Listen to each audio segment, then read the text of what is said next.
নমস্কার, শুরু করছি আজকে সংবাদ।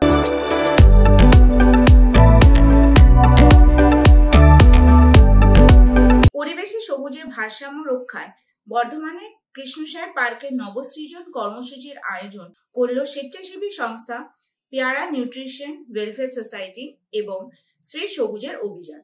এই দুই সংস্থার যৌথ উদ্যোগে কৃষ্ণসায়র পার্কে দুটি সেগুন, দুটি শাল, দুটি মেহগনি, দুটি আমলকি ও দুটি নারকেল গাছের চারা রোপণ করা হয়। উপস্থিত ছিলেন জাতীয় শিক্ষক ডক্টর সুভাষচন্দ্র দত্ত, আয়োজকদের তরফে তুষার মুখোপাধ্যায়, অনির্বাণ রায়, প্রলয় মজুমদার প্রমুখ। এই কর্মসূচিকে কেন্দ্র করে দুই সংস্থার বহু সদস্য এখানে উপস্থিত ছিলেন। প্রত্যেকেই বৃক্ষরোপণে সহযোগিতা করে। এই কর্মসূচি প্রসঙ্গে জানাতে গিয়ে অনির্বাণ রায় বলেন, এই কৃষ্ণসায়র পার্কে কদিন আগে গাছ কাটা হয়েছিল। আমরা সেই গাছের শূন্যতা পূরণে আজ এখানে নবসৃজন কর্মসূচি আয়োজন করেছি, যেখানে গাছের চারা রোপণের মধ্যে দিয়ে আমরা ওই শূন্যতা পূরণ করার চেষ্টা করেছি। এই ব্যাপারে বিশ্ববিদ্যালয় কর্তৃপক্ষ এবং বর্ধমানে বন বিভাগ আমাদের সব রকম সাহায্য করেছে।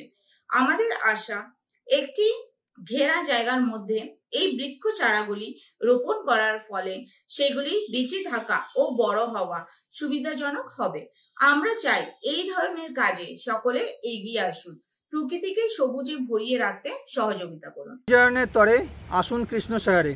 আজকে আমরা 18ই মে 2024 সকাল 7:30টার সময় বর্ধমান সদর পেয়ারা নিউট্রিশন ওয়েলফেয়ার সোসাইটি এবং শ্রী সবুজের অভিযানের যৌথ উদ্যোগে বর্ধমান কৃষ্ণসায়র পার্কে চলে এসেছি।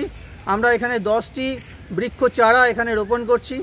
আপনারা সকলে জানেন, বেশ কিছু দৈনিক পত্রপত্রিকার সূত্র ধরে যে বিগত দিনে এই কৃষ্ণসায়র পার্কে বৃক্ষছেদনের মতো দুঃখজনক ঘটনা ঘটেছে।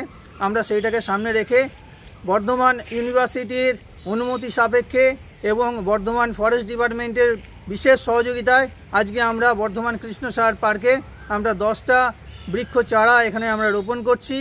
এবং আমরা এই কৃষ্ণসায়র পার্কে কেন, কারণ এইখানে ঘেরা জায়গায়, নিরাপদ জায়গায় আমরা দুই সংস্থা আশাবাদী যে এই বৃক্ষ চারাগুলি আস্তে আস্তে বেড়ে উঠবে এবং তা মহিরুহে পরিণত হবে। আমরা এখানকার যিনি কর্তৃপক্ষ আছেন ধন্যবাদ জানাচ্ছি। আমরা ধন্যবাদ জানাচ্ছি বর্ধমান ইউনিভার্সিটিকে, যারা আমাদেরকে এই বৃক্ষ চারা লাগানোর জন্য অনুমতি দিয়েছেন। আমরা ধন্যবাদ জানাচ্ছি বর্ধমান ফরেস্ট ডিপার্টমেন্টকে, যারা বিশেষ গাছ আমাদের সাপ্লাই দিয়েছেন। আমাদের 10টি আমরা দেখতেই পাচ্ছেন, আমরা 5 ফুট 6 ফুটের গাছ, বড় গাছ, যেগুলো খুব তাড়াতাড়ি বেড়ে উঠবে। সামনেই বর্ষা আসছে। আমরা আগামী দিনে আশা রাখবো এই গাছগুলো খুব শীঘ্র বড় হয়ে গিয়ে মহিরুহে পরিণত হবে এবং সাধারণ মানুষের কাছে যে ক্ষত সৃষ্টি হয়েছে বৃক্ষছেদনের জন্য, সেই ক্ষত আস্তে আস্তে প্রলয় পড়বে, আমরা আশাবাদী। এবং আমরা দুই সংস্থা থেকে আমরা সকলের কাছে আবেদন জানাচ্ছি, কারণ আমরা সকলে ন্যূনতম আমরা সীমাবদ্ধতার মধ্যে থেকে আমাদের নিজেদের কাছ থেকে চাঁদা তুলে আমরা সংস্থাগুলো চালাই। সকল শিক্ষা প্রতিষ্ঠান, অর্থনৈতিক প্রতিষ্ঠান, সেবা প্রতিষ্ঠান, সকলের কাছে আমাদের আবেদন, আমাদেরকে সহযোগিতা করুন, তাহলে আমরা সারা বছর এইভাবে আমরা সামাজিক কাজ করে যেতে পারব।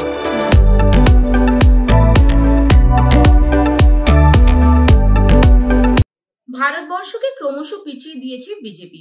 2014 সাল থেকে কেন্দ্রে ক্ষমতায় রয়েছে তারা, আর তখন থেকেই শুধু ধর্মের রাজনীতি করে চলেছে। মন্দির, মসজিদ, হিন্দু, মুসলমান এই ভেদাভেদ সৃষ্টি করে মানুষের দৃষ্টিকে অন্যদিকে ঘুরিয়ে রাখতে চাইছে তারা, আর তার ফলে দেশের উন্নয়ন স্তব্ধ হয়ে রয়েছে। এই পরিস্থিতিতে এই রাজ্যকে এগিয়ে নিয়ে যাওয়ার ক্ষেত্রে বিশেষ গুরুত্বপূর্ণ ভূমিকা পালন করে চলেছেন রাজ্যের মুখ্যমন্ত্রী মমতা বন্দ্যোপাধ্যায়। তাই এই এগিয়ে যাওয়ার লক্ষ্যকে সামনে রেখে এবারের লোকসভা নির্বাচনে সর্বত্র তৃণমূল কংগ্রেস প্রার্থীদের ভোট দিয়ে জয়যুক্ত করুন। 20 মে পূর্ব বর্ধমান জেলার খণ্ডঘোষ বিধানসভা কেন্দ্রের অন্তর্গত শেয়ারাবাজার এলাকায় তৃণমূল কংগ্রেসের উদ্যোগে আয়োজিত এক মিছিলে অংশ নিয়ে এই কথাই বলেন রাজ্যের মন্ত্রী স্বপন দেবনাথ। এদিন এখানে 37 নম্বর বিষ্ণুপুর লোকসভা কেন্দ্রের তৃণমূল কংগ্রেসের প্রার্থী সুজাতা মণ্ডলের সমর্থনে এক নির্বাচনী মিছিলের আয়োজন করা হয়। এই মিছিলে স্বপন দেবনাথ ছাড়াও অংশ নেন তৃণমূল কংগ্রেসের প্রার্থী সুজাতা মণ্ডল, বর্ধমান জেলা পরিষদের সভাধিপতি শ্যামাপ্রসাদ লোহার, জেলা পরিষদের অধ্যক্ষ অপার্থিব ইসলাম, জেলা পরিষদের কর্মাধ্যক্ষ বিশ্বনাথ রায় প্রমুখ।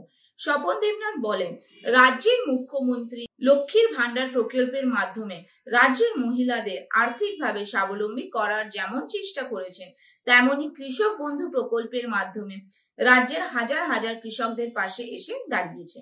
তিনি বলেন, আর কেন্দ্রের সরকার কোনো কাজ না করে দেশের যত সরকারি প্রতিষ্ঠান আছে সব বেসরকারি হাতে তুলে দিচ্ছে। এর ফলে দেশে বেকারত্ব বাড়ছে, মানুষ কর্মচ্যুত হওয়ার ফলে তাদের ক্রয় ক্ষমতা কমে যাচ্ছে। এই পরিস্থিতিতে দাঁড়িয়ে দেশকে সুস্থভাবে এগিয়ে নিয়ে যেতে, দেশের মানুষকে সুস্থিরে বাঁচার সুযোগ দিতে দিকে দিকে তৃণমূল কংগ্রেস প্রার্থীদের ভোট দিয়ে জয়যুক্ত করা প্রয়োজন। বিষ্ণুপুর লোকসভা কেন্দ্রের তৃণমূল কংগ্রেস প্রার্থী সুজাতা মণ্ডলকে ভোট দিয়ে জয়যুক্ত করার আহ্বান জানান স্বপনবাবু।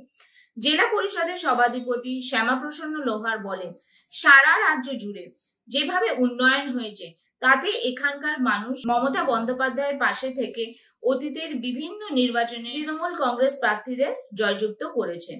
এবারের নির্বাচনেও এখানে তৃণমূল কংগ্রেস প্রার্থী জয়যুক্ত হবেন বলে আমি আশাবাদী। অপার্থিব ইসলাম বলেন, খণ্ডঘোষ ব্লকে গত লোকসভা নির্বাচনে 30,000-এরও বেশি মানুষ ভোটে তৃণমূল কংগ্রেসের প্রার্থী এগিয়েছিলেন।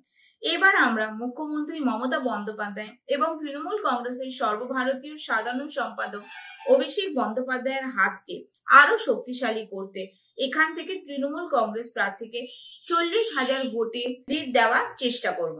গণতান্ত্রিক পদ্ধতিতে নির্বাচন প্রক্রিয়া অংশ নিয়ে খণ্ডঘোষ বিধানসভা এলাকার মানুষ সুজাতা মণ্ডলকে বিপুল ভোটে জয়যুক্ত করবেন বলে আশা ব্যক্ত করেন অপার্থিব ইসলাম।